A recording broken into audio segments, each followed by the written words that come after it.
Ahora vamos a tener la presencia del doctor Rubén Aucaisi Estrada, que también es un exalumno de la Universidad Nacional San Antonio Abad del Cusco. Su área de investigación es la espectroscopía de resonancia magnética nuclear y procesamiento de información cuántica. Él obtuvo su bachiller y título por la Universidad San Antonio Abad del Cusco e hizo su maestría y doctorado en el Centro Brasileiro de Pesquisas Físicas en la ciudad de Río de Janeiro.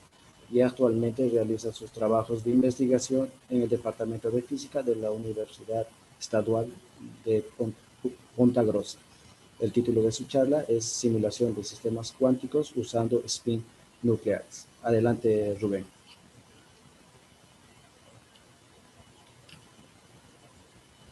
Buenos días con todos. Freddy, gracias por la presentación. Y a ver, ¿están viendo la pantalla? ¿Todo bien? Paro de compartir. ¿Podrías volver a compartir? Ahora sí estamos viendo tu presentación. Primero, quiero agradecer la invitación a los organizadores y felicitarlos por la continuación de este tipo de eventos que es importante para los alumnos, para nuestros compañeros de la universidad, ¿no? Entonces, en esta oportunidad yo voy a hablar sobre procesos de simulación que ya fueron comentados en algunos seminarios de algunos colegas ayer, en el sentido de que simulaciones numéricas son importantes para entender la física de sistemas cuánticos y también de materiales, ¿no?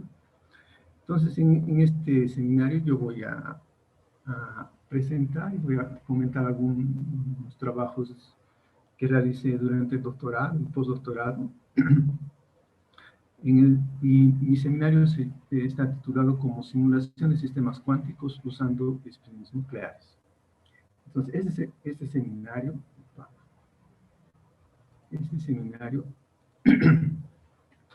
fue dividido en 4 partes. Voy a hablar sobre la introducción y definiciones, qué es lo que es simulación cuántica.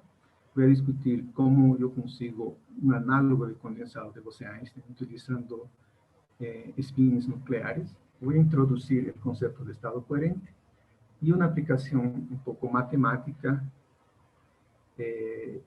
que envuelve también una implementación experimental. Ese seminario lo voy a dar más destaque a la parte teórica. No voy a discutir, voy a dar algunos detalles del experimento, pero más me voy a dedicar a la parte teórica.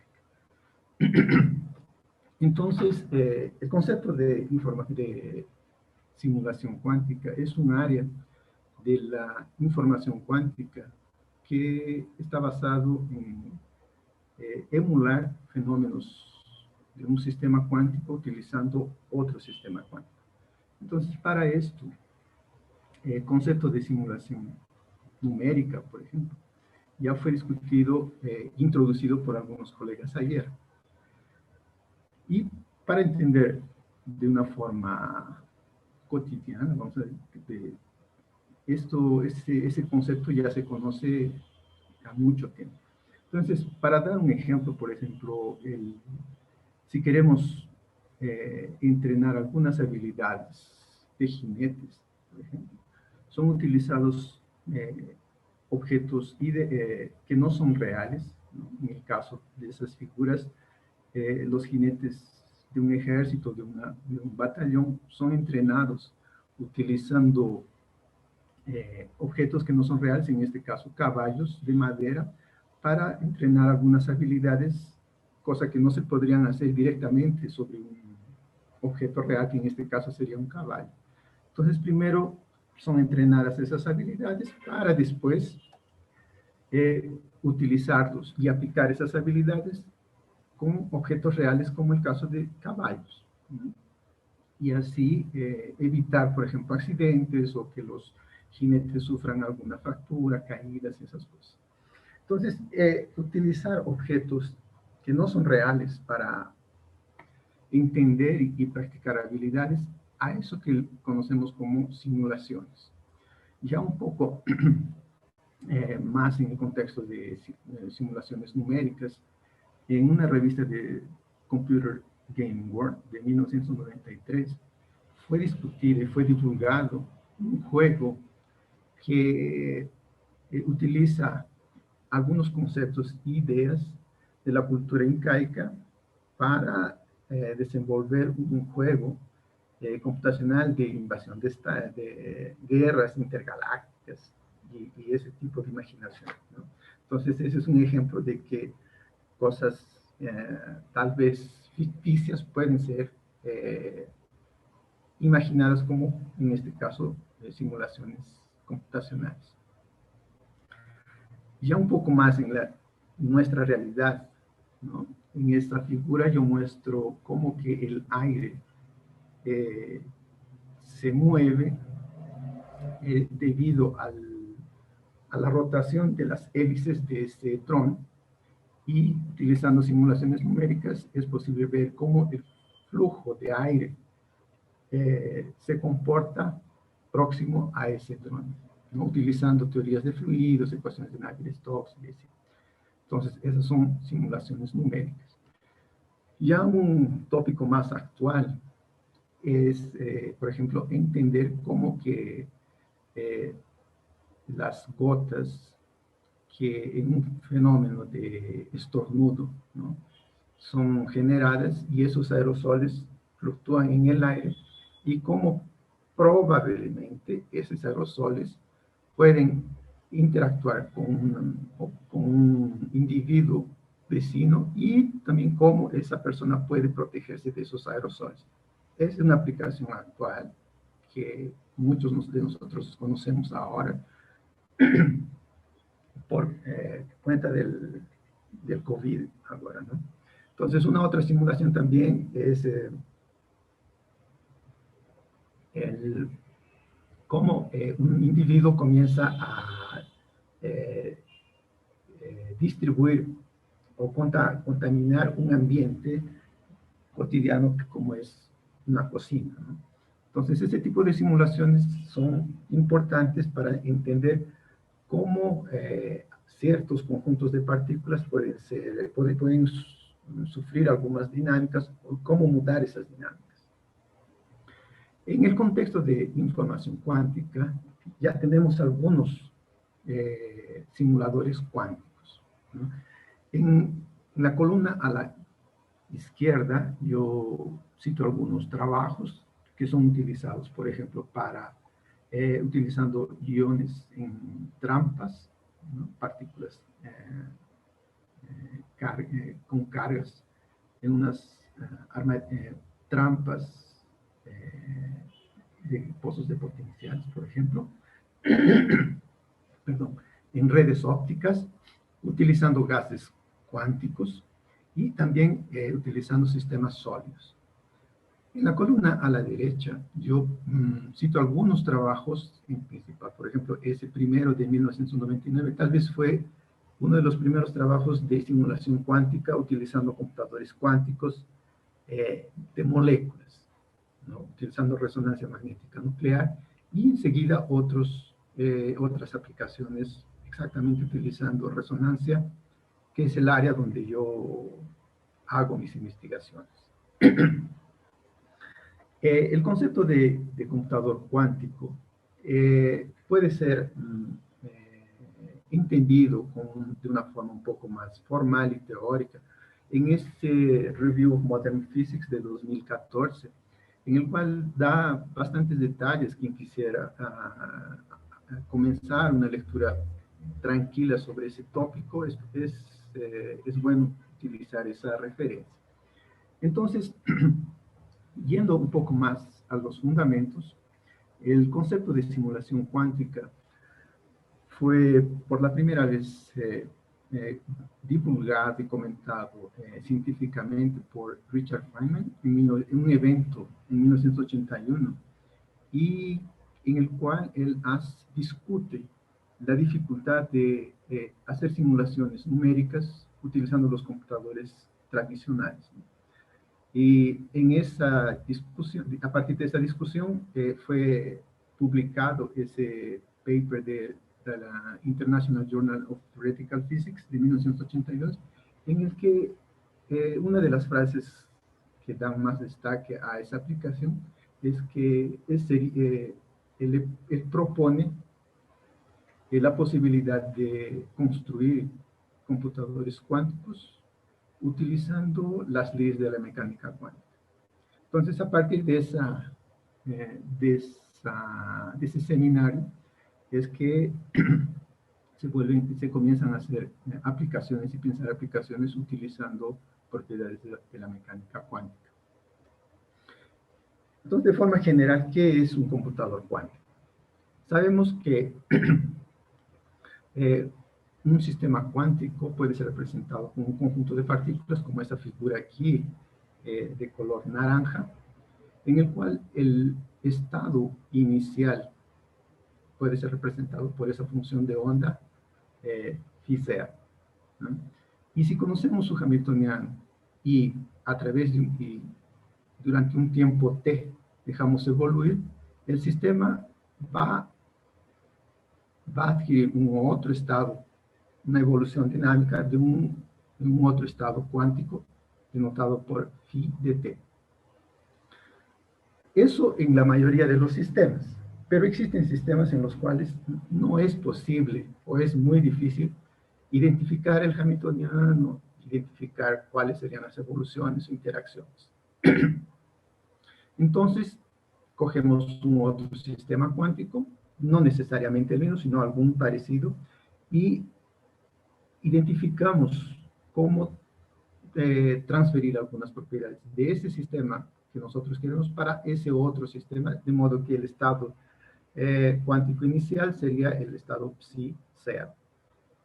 Ese estado conocemos de alguna forma sus hamiltonianos y sus propiedades, de modo que también construimos un propagador, y ese propagador comienza a evoluir de modo que encontramos una función de estado final.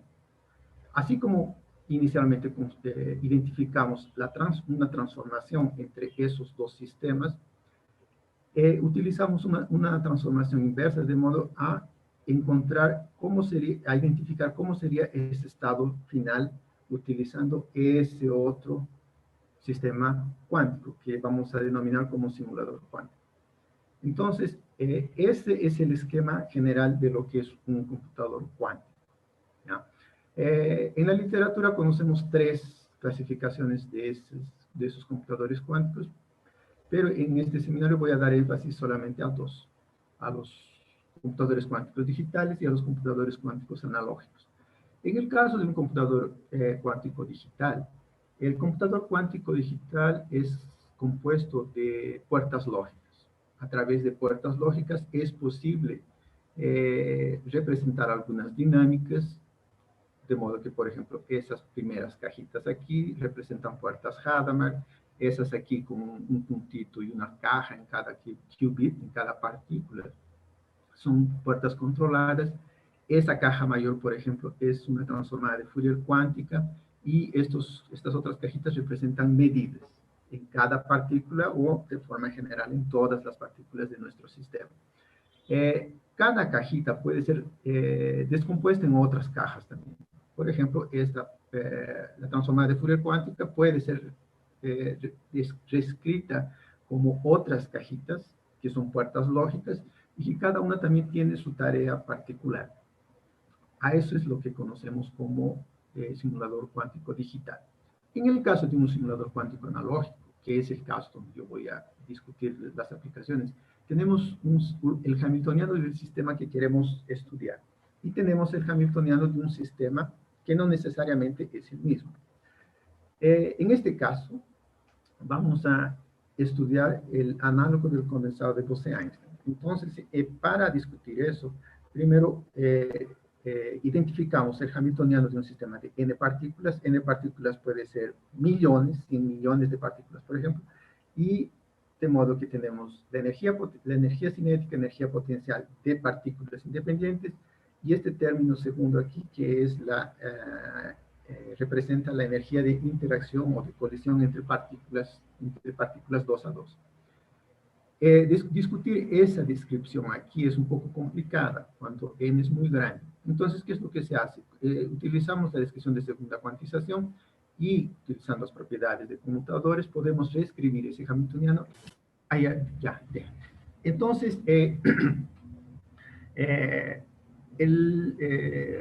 ese hamiltoniano, disculpa, es para varios modos. Uno de los casos simples que se pueden encontrar en libros texto comunes es cuando podemos, por ejemplo, tenemos dos modos y esas n partículas pueden ser distribuidas en dos modos. Entonces, para ese caso, ese sería el hamiltoniano, que está aquí arriba de forma particular. Cuando nosotros tenemos muchos átomos, ¿no? Entonces, utilizamos la teoría de Bogoliubov, que fue postulada en 1947, en la cual impone 4 condiciones.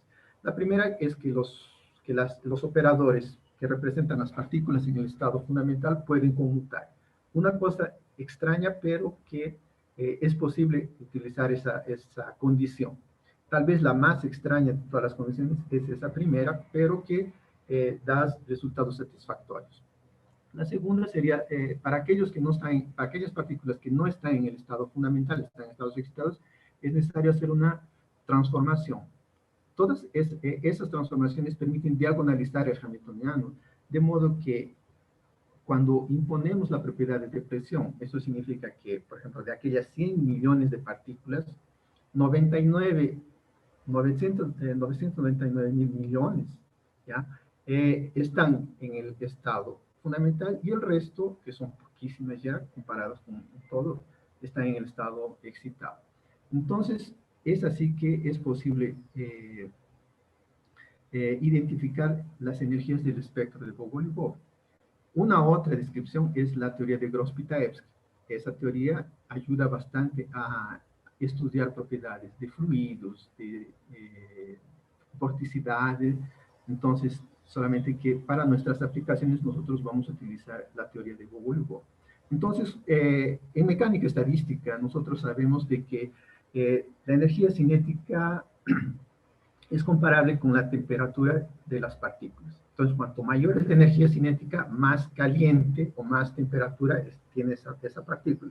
Entonces, a través de técnicas experimentales es posible reducir la energía cinética de esas partículas, de modo que esas partículas son congeladas, ¿ya? Y ellas se encuentran a temperaturas bajísimas y energías cinéticas muy lentas. Esas partículas son descritas utilizando ese formalismo de Bogoliubov con ese hamiltoniano. Entonces, tenemos el hamiltoniano del sistema físico que queremos. Ahora, para identificar el computador cuántico utilizando sistemas de resonancia magnética nuclear, consideramos el hamiltoniano de resonancia magnética cuadripolar. De modo que ese hamiltoniano, el primer término es el término de Zeeman, y el segundo término es la contribución energética del momento de cuadrupolo del núcleo. Utilizando la representación de Holstein-Primakov, de modo que esta representación permite reescribir los operadores de momento angular con operadores número en este caso, o de segunda cuantización. Sustituyendo este hamiltoniano en este hamiltoniano de resonancia, es posible reescribir este hamiltoniano de esa forma aquí.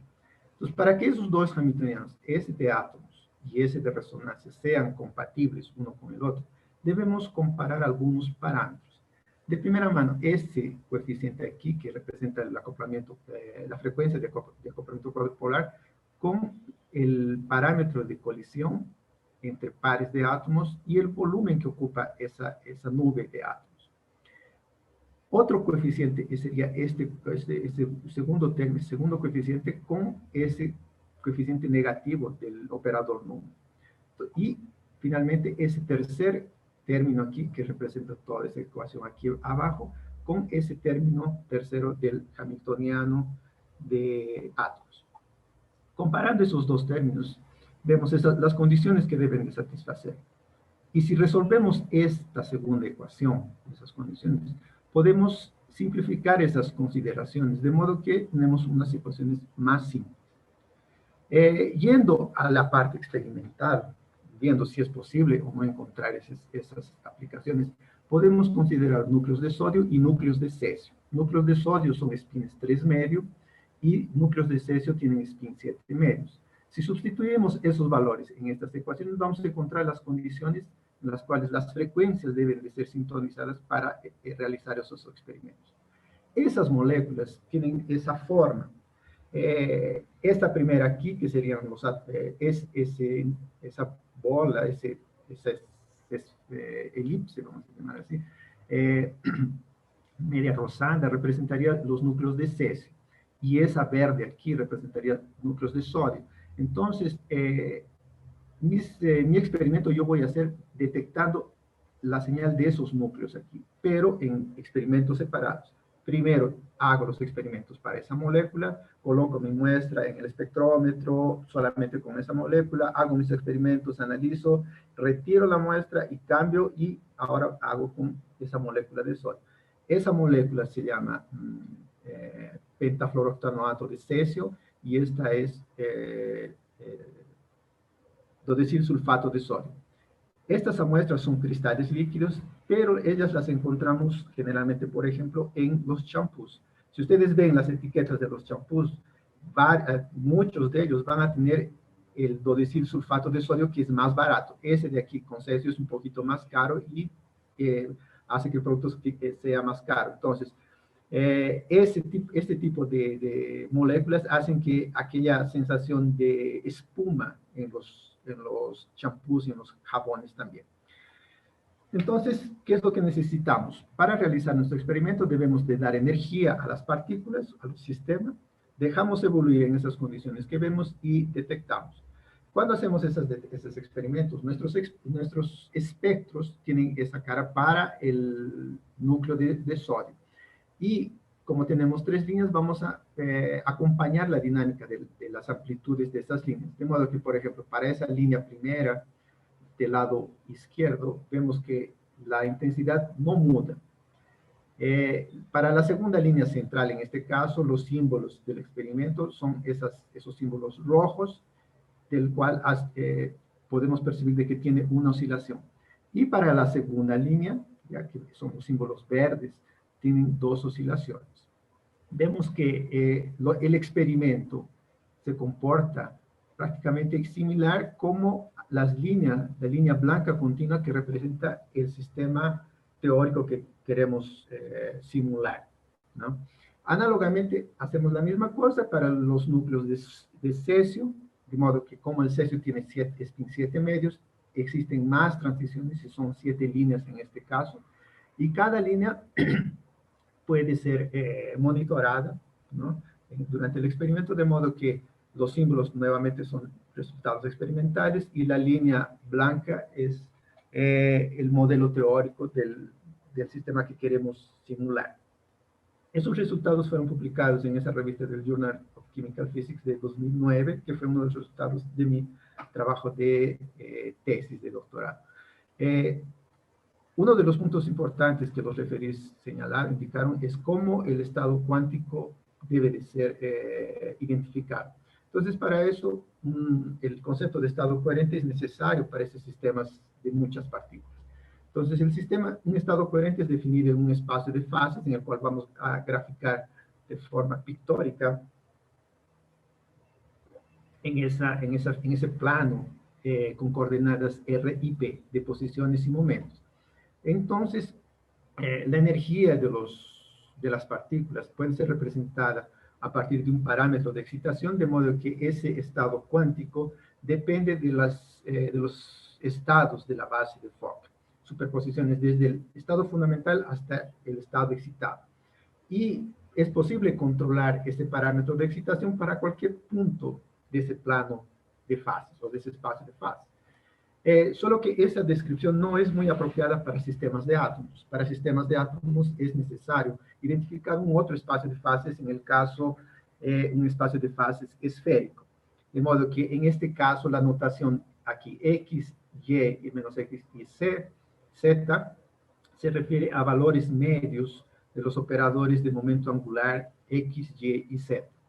Las discusiones de los fundamentos matemáticos son descritas en esas dos bibliografías y en las cuales podemos identificar todas sus propiedades, incluso las demostraciones sobre el isomorfismo que existe entre esos dos espacios.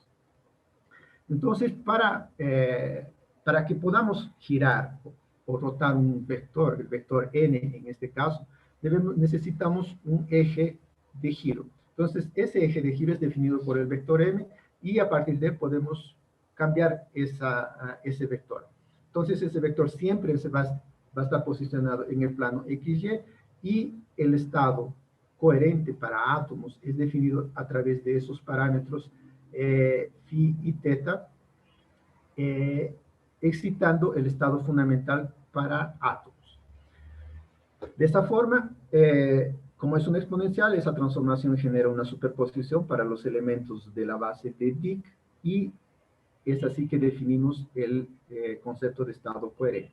Esta definición está mejor descrita en esas dos publicaciones de 1971 y 1972. La única diferencia para transferir esa definición para estados de spines es que el punto de intersección del plano con esa esfera es el polo sur y el centro de ese plano, que representa el estado fundamental para átomos. En el caso de spines nucleares, el estado fundamental está en la parte del polo norte de esa esfera. Entonces, identificamos eso y construimos ese plano de fases en RP y de modo que la descripción sea compatible con el estado para definición de estado coherente atómico y transferirlo para estado coherente de spin. Y así, similarmente, es definido el operador de rotación, el estado fundamental de spin es excitado y conseguimos una superposición de estados nuevamente de la base de Dicke. Por ejemplo, para el estado fundamental, teta es igual a 0, el parámetro de excitación es igual a 0 y realizamos una tomografía de estado cuántico para spin 3 medios en este caso y esa es la previsión teórica y este es el experimento que es realizado. Esas discusiones pueden encontrarlas en este European Physical Journal de 2013. Entonces, una vez que conseguimos el estado, nuevamente analizamos el hamiltoniano de resonancia magnética nuclear. El primer término representa la energía de Zeeman, la interacción de momentos de cuadrupolo y la interacción con un campo de radiofrecuencia. Si escogemos la frecuencia de la radiofrecuencia igual a la frecuencia del árbol, ese primer término es eliminado. Y si consideramos que nuestras moléculas, ellas poseen una anisotropía a lo largo del eje Z y es simétrico en el plano XY, entonces ese término aquí es eliminado también. Si aplicamos el pulso de radiofrecuencia a lo largo del eje X, en el sentido menos X, entonces ese parámetro angular phi es igual a pi, de modo que nuestro hamiltoniano puede ser simplificado de esa forma. Entonces, ese hamiltoniano completo puede ser reescrito como ese hamiltoniano final aquí en la parte inferior. Ese hamiltoniano vamos a utilizar, y para un análisis de bifurcación precisamos de que ese hamiltoniano sea representado en una descripción adimensional, simplemente para verificar cómo que ese hamiltoniano puede ser analizado vía mecánica clásica. Entonces, otro punto importante es ese segundo término, como es el operador de Casimir. Ese operador es proporcional al operador identidad y ese operador únicamente genera fases globales en el estado cuántico. Entonces, puede ser omitido. Entonces, de esa forma, el hamiltoniano simplemente es la superposición de esas dos contribuciones de momento angular.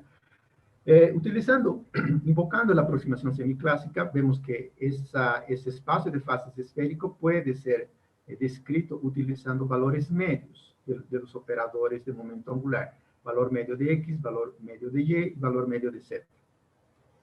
Si utilizamos propiedades geométricas, vemos que el seno de teta puede ser representado por esa raíz cuadrada y de esa forma reescribimos esos valores medios en función de esa raíz cuadrada, de modo que eliminamos un parámetro angular, teta. Si calculamos el valor medio de ese hamiltoniano adimensional, entonces vemos que la energía media debe ser proporcional a ese parámetro y a la contribución de esos dos términos. Utilizando esa definición de valor medio para el operador de momento angular en X, sustituimos y encontramos de que nuestras energías van a depender del parámetro adimensional lambda, el valor medio de Z al cuadrado y el parámetro angular phi. Con eso, simplemente para cambiar de notación, una notación más simple, vamos a normalizar ese momento angular y el valor medio del operador de momento angular en Z es un parámetro Z, simplemente. ¿Ya? Entonces, esa es la representación de la energía de nuestro sistema, la energía media de nuestro sistema. Utilizando las herramientas de mecánica clásica, encontramos las ecuaciones canónicas, los momentos conjugados para cada variable Z y phi, y a partir de eso encontramos y analizamos los puntos estables para ese sistema de ecuaciones. Encontramos dos puntos estables para Z y phi 0,0 y Z y phi 0,pi, como mostrado en este gráfico de superficies equipotenciales o de superficies como aquellas que vemos en los planos de topografía. Existen también dos puntos inestables en los cuales ese punto aquí de pi es dividido en otros dos, ¿ya? Y esa división es mostrada en esa segunda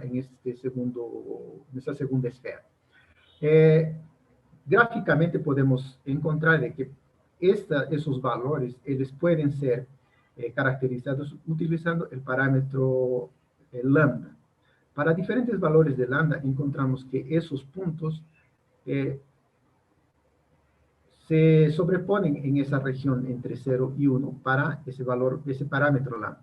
Cuando tenemos parámetros mayores que 1, sucede un desdoblamiento de esos puntos fijos, y a eso que se conoce como bifurcación. Para realizar ese estudio, la parte más interesante es en esa región donde acontece esa división de los puntos inestables. Entonces, para estudiar eso, utilizamos el parámetro de control en nuestros sistemas físicos y para diferentes estados coherentes hacemos un cálculo y vemos que para diferentes valores del parámetro teta encontramos esas dinámicas. ¿Y cómo es que construimos esas dinámicas? Vamos a considerar, por ejemplo, los estados preparados con teta 15 grados y teta 165 grados. Las dinámicas son calculadas y vemos que el valor medio del operador Z oscila rápidamente en 100 microsegundos, en una ventana temporal de 100 microsegundos. Y sumamos todos esos puntos calculados. De modo que encontramos ese primer punto aquí. Entonces, aquí vemos el valor medio de esa suma, de esa media temporal, llamamos. Si cambiamos el parámetro lambda, las dinámicas van a mudar y nuevamente sumamos todos y generamos ese dato aquí. Y así nuevamente comenzamos a mudar y cuando pasamos esa transición del valor de 1, vemos que la dinámica oscila menos. Y conforme aumentamos ese valor del parámetro, las oscilaciones comienzan a desaparecer. Finalmente, esa sería la dinámica utilizando un sistema de spin 7 medios para esa aplicación. Finalmente, entonces, experimentalmente preparamos los estados coherentes, de modo que el punto de distribución máximo sería en esa región, para teta 65 y para teta 165. Los resultados experimentales aquí presentados en símbolos azules, representa cuando el estado coherente es preparado con teta 15 grados. Y los rojos, aquí, por aquí abajo, cuando teta es 165 grados. Este experimento en particular es muy demorado. Para hacer todos esos datos, esos puntos experimentales, fueron utilizados 15 días, casi 2 semanas o 15 días. ¿No? Cada punto es realizado un día y a veces se acontecen algunos problemas experimentales y básicamente demoramos casi un mes para hacer ese experimento. Esos resultados están publicados en ese Physical Review A de 2013 también. En conclusión, los sistemas de núcleos cuadrupolares emulan dinámicas de sistemas de muchas partículas en la condición de temperaturas ultra bajas. Para eso utilizamos la representación de Holstein-Primakov, que permite emular las dinámicas de un condensado de Bose-Einstein con pocas partículas. También la definición de estado coherente puede ser adaptada e introducida para sistemas de espines nucleares en sistemas de resonancia magnética nuclear. Y también la contribución de la energía del término lineal y no lineal del hamiltoniano de resonancia permite visualizar efectos de bifurcación clásica. Finalmente, la definición de simulación cuántica analógica se adecua mejor a los procedimientos aplicados utilizando núcleos cuadrupolares. Aquí yo tengo algunas referencias que fueron utilizadas en esta discusión que estoy presentando para ustedes. Quiero agradecer a los órganos que financian nuestras investigaciones, a la CAPES, al Instituto Nacional de Ciencia y Tecnología de Información Cuántica, al CNPq y al Centro Brasileño de Pesquisas Físicas, donde realicé mis estudios de maestría y doctorado, al Instituto de Física de San Carlos, de la USP, en particular al Laboratorio de Espectroscopía de Alta Resolución, donde fueron inicializados los primeros experimentos. La simulación del análogo del condensado de Bose-Einstein y los estados coherentes fueron implementados en los laboratorios Dulier y de la bifurcación en los laboratorios del CBPF. Y también a la Embrapa, que financió una parte de la bolsa de postdoctorado donde fueron realizados esos experimentos. Y agradezco la atención de todos y buenos días a todos. Estoy dispuesto a escuchar algunas sugerencias y comentarios. Gracias. Muchas gracias, doctor Rubén, por su presentación. Y ahora pasamos a la sesión de preguntas. Si tiene alguna pregunta de los panelistas, por favor.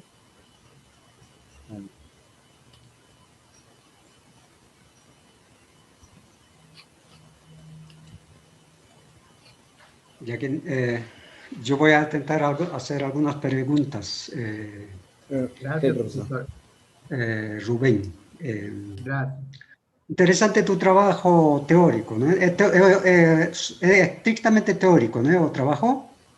Tiene parte experimental y parte teórica. Sí. La parte experimental, claro que no he discutido porque yo estaba con miedo de pasarme del tiempo, entonces simplemente me dediqué a la parte teórica, pero yo realizo los experimentos. En esos casos yo simplemente destaqué algunos, por ejemplo, un slide para cada discusión, ¿no? En el caso, por ejemplo,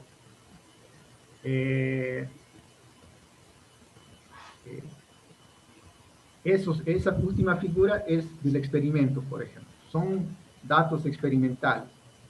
Entonces, tienen parte teórica y parte experimental. Las tres aplicaciones. Y claro, las otras también que no presenté, pero sí.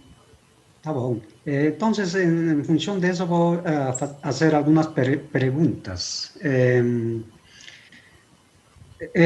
En principio, tú intentaste indicar que tu trabajo estaba direccionado a computación cuántica, ¿no? Y a efectos de bosonización. Y cuando yo veo resultados, se utiliza fermiones, spin fraccionario.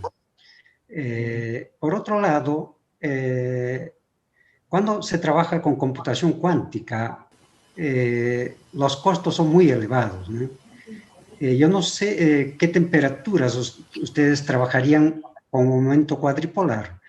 porque en espintrónica, por ejemplo, los primeros dispositivos son con íons metálicos, ¿no? Y a bajas temperaturas, más próximo do helio líquido, ¿no? A pregunta é, o momento cuadripolar é un efeito de cuarta orden, comparado con os dispositivos de íons metálicos. Qual é o comparativo así en desempeño para a posibilidade de utilizar en computación cuántica? Sí, esa es una pregunta bastante interesante y todavía, vamos a decir, abierta. ¿Ya? Sistemas, por ejemplo, esos sistemas que yo estoy discutiendo aquí, en cristales líquidos. Entonces, las moléculas que nosotros utilizamos, ellas son preparadas a temperatura ambiente y poseen una grande cantidad de ruido, ¿ya? Pero el espectrómetro de resonancia magnética nuclear permite, vamos a decir así, limpiar ese ruido, ¿ya? De modo a que podamos extraer información de las grandezas físicas que utilizamos como, por ejemplo, el estado cuántico, ¿no?